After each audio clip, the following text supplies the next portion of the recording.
My 2023 bingo card is Israel beefing with UN on Twitter. So yesterday, UN Geneva posted this Twitter post saying, "Even war has rules." Now Israel's account didn't like this very much, so they replied and said, "Even Israelis deserve to live."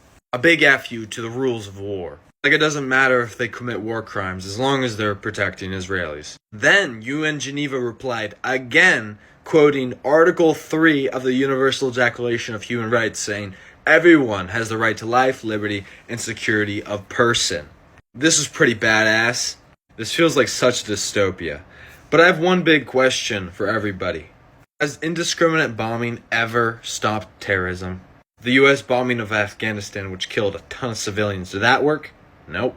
What about Iraq? Nope. So tell me why bombing Gaza is going to fix the problem when it hasn't fixed any other problem in the Middle East ever. Think about it. Something I never had on my 2023 bingo card is Israel beefing with UN on Twitter. We have a message for this Nakba Day, for this 75 years of occupation. We want the world to know that what is being perpetrated against the Palestinian people, the oppression, the subjugation, the terrible cruelty, is not in the name of our religion. It is not in the name of the Star of David. It is not in the name of the Jewish people around the world who are true to the Jewish religion. Because we are Jewish and because we are true to our religion, we are in total opposition to the existence of the Zionist state of Israel. I call it Zionist state of Israel because it is Zionist. It is not Jewish. Judaism in the Torah forbids Jews to have our own sovereignty, our own entity since the destruction of the temples, and Jews true to the Torah never aspire or try to have our own state. We also are forbidden to kill or to steal. The whole concept of taking this land away from the Palestinian people, it is totally antithetical and is contradictory to my religion, Judaism. Jews have always, from day one, stood up against this Zionist entity. We as Jews continue. Because we are true to the Torah, we stand and demonstrate and we cry and suffer and feel the suffering of the Palestinian people. We want the world to know we are in solidarity, we are together with the Palestinian people in their suffering, and we hope and pray to God constantly for the total end of the occupation. We want the world to know that the Zionist movement is not a Jewish movement. It was a political, material movement created by heretics, and they simply try to incorporate our religion in order to intimidate and silence people and call them anti-Semitic if they stand in opposition. But this is patently false. Anti-Semitic is supporting the state of Israel. It is a cause of exacerbating anti-Semitism by having this occupation. It is a cause of bloodshed of the Palestinians and Jews alike. It is the cause of the oppression of not only the Muslims and the Christians in Palestine, but of the Jews. Hundreds of thousands of Jews stand in Palestine, have lived there prior to the state. They have lived and they're continuing to live till today and demonstrate daily and get brutally beaten and arrested. This is the sad story of this terrible Nakba. It is a tragedy, a calamity, and God with His compassion, we hope, will see the suffering. And even today, the last few days, how you see daily the death and suffering of the Palestinians and the attacks. It's all Zionism, not Judaism. God with His compassion should bring a speedy removal of the Zionist state of Israel so we can once again live together in harmony, Jews and Arabs, as we've had for all these hundreds and hundreds of years, and Jews could show their gratitude to the Arab and Muslim countries for their embracing Jews and giving them a home. Inshallah, soon in our days. Amen. Assalamu alaikum. Let's read some of my DMs I've gotten over the past 2 weeks. Start off with Michael Schlem. I hope you die with all those Palestinian rats. 0 out of 10 for racism. Can I give you a hug? 10 out of 10, made me feel good. Love getting messages like this. F you, Palestine is shit, monkey. propagandist. 0 out of 10 for racism, but he was consistent at least, like he texted me every couple of days. You were doing God's work by creating this graph and bringing awareness to Palestine. From what I've seen, most of the hate towards Palestine is from racism and it's just effed. Love the content, dude. Keep up the great work. Hope your girlfriend and family is doing well. 10 out of 10. Made me feel happy, made me feel good. As a Palestinian immigrant, it's really heartwarming seeing you defend a country you have no relation to because you are kind and educated. With everything seeming very hopeless at the moment, seeing people like you gives me some hope. Really thank you coming from a Palestinian. 10 out of 10.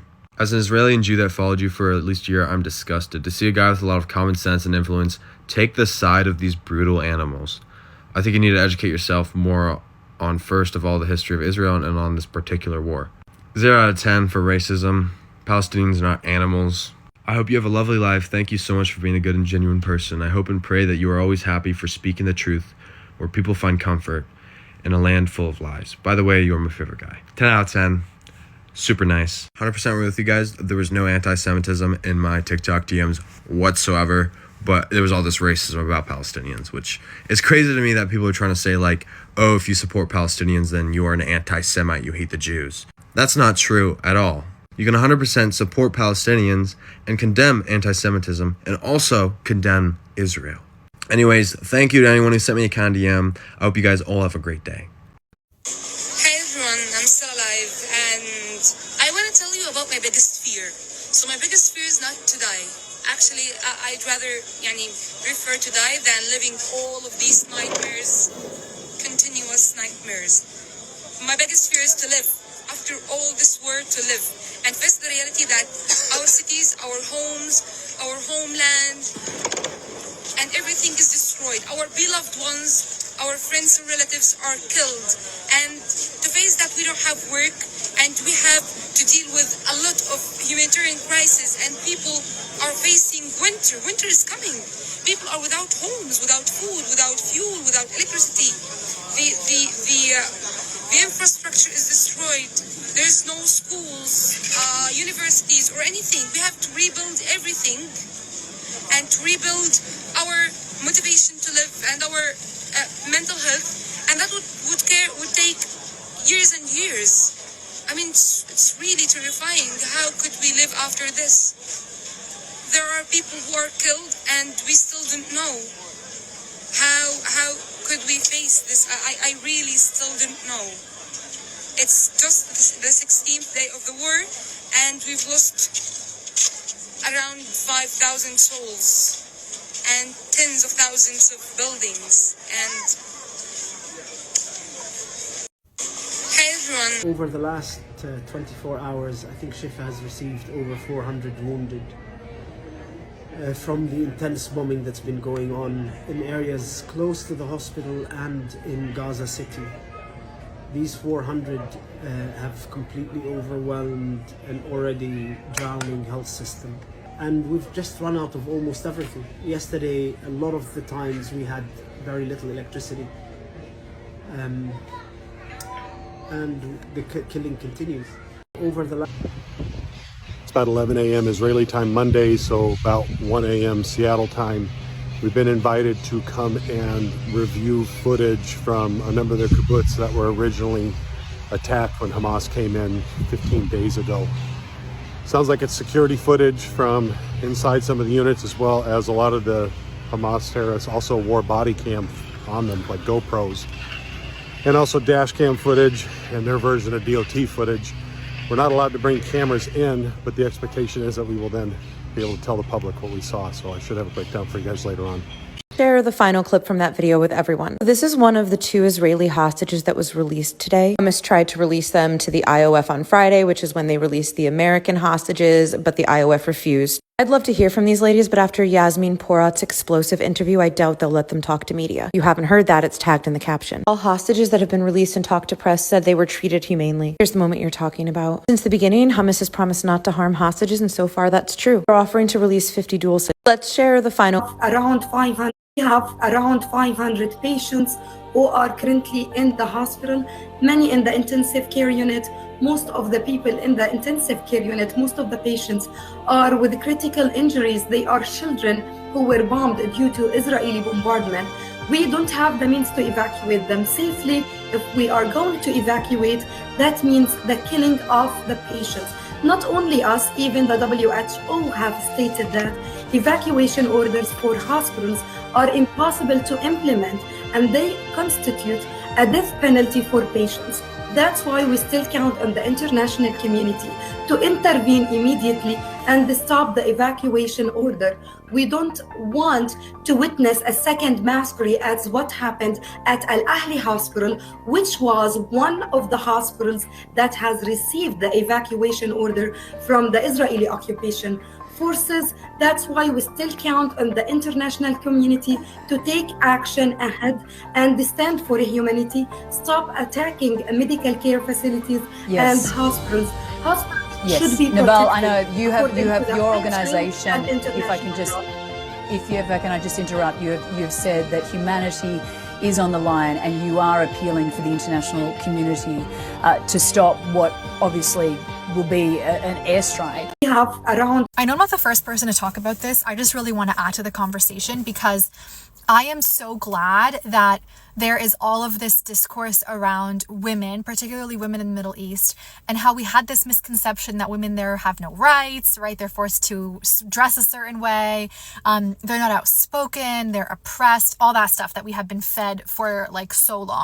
We are seeing this clear as day with the Palestinian women that are on the ground right now, that are journalists, that are sharing their experiences that don't fit that stereotype. They challenge that stereotype. The other thing I'm noticing happening is this challenging of the idea that there's this very unique and particular and specific type of oppression for men in the Middle East that doesn't exist anywhere else. It's only them. When you look around and we see that type of oppression literally everywhere else in the world, and the patriarchy existing everywhere else in the world. I love especially is seeing in this footage, in these videos, even though the intention isn't to show you this, you are just watching it happen and you're like, oh my gosh, you're seeing the men also challenge the stereotype that they're protective, they're caretakers, they're looking after the women, the children, and everyone else. There is one video in particular that I can't share here because every time I share actual footage of Palestinians, it gets flagged. But basically, there is a doctor whose child has been killed and his wife comes in and wants to see the child. And she keeps saying, I want to see him, I want to see him, I want to see him. And all the other employees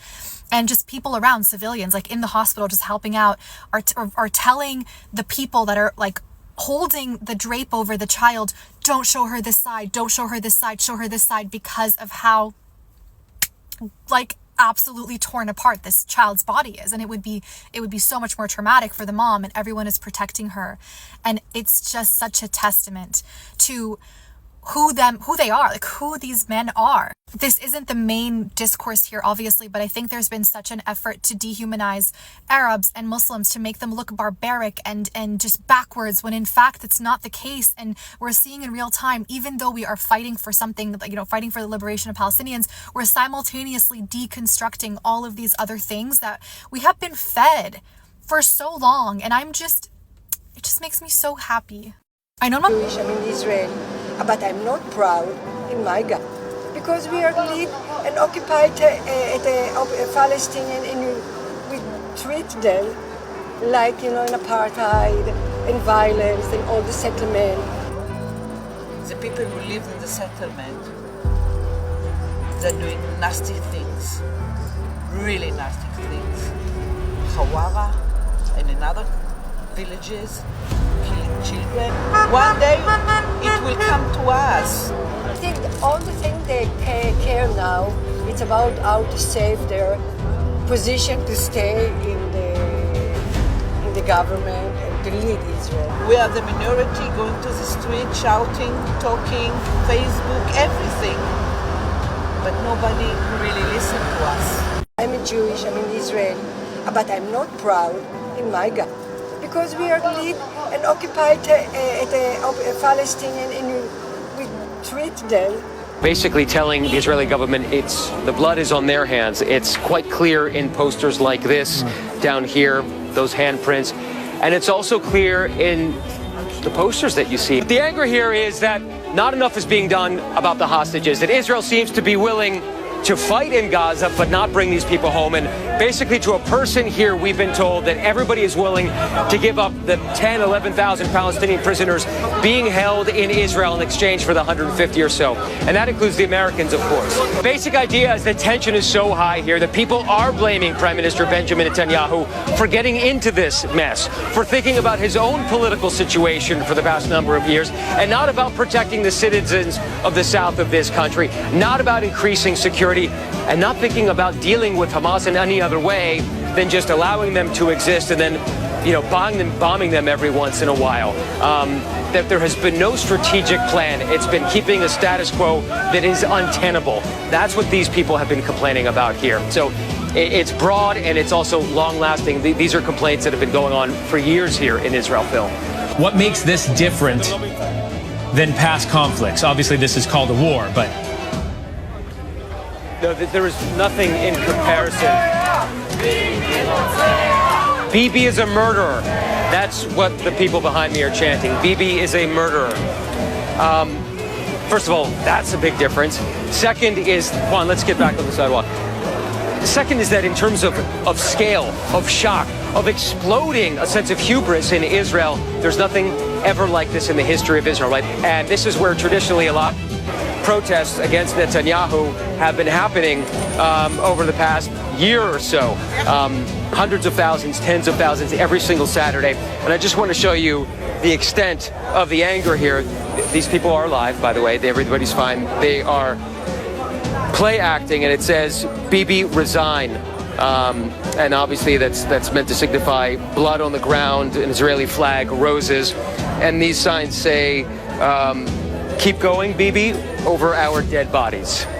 Basically telling the Israeli government the blood is on their hands. It's quite clear in posters like this down here, those handprints.